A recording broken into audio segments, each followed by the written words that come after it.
పెన్షనర్స్‌కి ముఖ్య గమనిక 85 లోపు రద్దు అనే ఒక ఇంపార్టెంట్ అప్డేట్ మనకి ఇప్పుడే రావడం జరిగింది ఫ్రెండ్స్.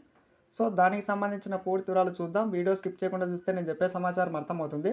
మన ఛానల్‌ని ఫస్ట్ టైం చూస్తుంటే ఖచ్చితంగా ప్రతి ఒక్కరు సబ్స్క్రైబ్ చేసుకోండి. అలాగే మీకు వీడియో నచ్చితే తప్పకుండా లైక్ చేయండి. లైక్ చేయడం వల్ల ఇటువంటి ఇంపార్టెంట్ న్యూస్ మన పెన్షనర్స్ అందరికీ చేరుకుంటుంది. ముఖ్యంగా ఇప్పుడు చెప్పబోయే సమాచారం పెన్షనర్స్ అందరికీ ముఖ్య గమనిక. రిటైర్మెంట్ బెనిఫిట్స్ రద్దు అని చెప్పి ఒక కీలక నిర్ణయంపై మనకి అధికారిక ప్రకటన అయితే వచ్చింది. రిటైర్మెంట్ బెనిఫిట్స్ ఎట్టి పరిస్థితుల్లో కూడా పెన్షనర్స్‌కి రద్దు కావని చెప్పి కొత్త నిబంధనలు ఏర్పాటు చేస్తూ మనకి అధికారిక వివరణ అయితే వచ్చింది. ఇక్కడ చూస్తున్నాం. భవిష్యత్ పే కమిషన్ ప్రయోజనాలకు అర్హులు కారు అని చెప్పి మనకి అనుకున్న నేపథ్యంలో రిటైర్డ్ ఉద్యోగుల ఆర్థిక ప్రయోజనాలపై ఇప్పుడే ఒక బ్రేకింగ్ న్యూస్ రావడమే జరిగింది. ముఖ్యంగా ఎటువంటి పరిస్థితుల్లో కూడా రద్దు కావని చెప్పి.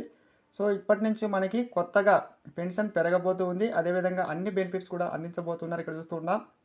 ఇప్పటికే రిటైర్ అయిన వారికి పే కమిషన్ ప్రయోజనాలు, డీఏ పెంపులు వర్తించవు అని చెప్పి చాలా వరకు మన పెన్షనర్లు అయితే ఆందోళనలు అయితే ఉన్నారు ఫ్రెండ్స్. సో, ఈ నేపథ్యంలో మెసేజ్ ముఖ్యంగా రిటైర్డ్ ఉద్యోగులు జాగ్రత్తగా ఉండాలని, తమ హక్కులను రక్షించుకోవడానికి ఉమ్మడి చర్య తీసుకోవాలని చెప్పి పిలుపునిచ్చింది.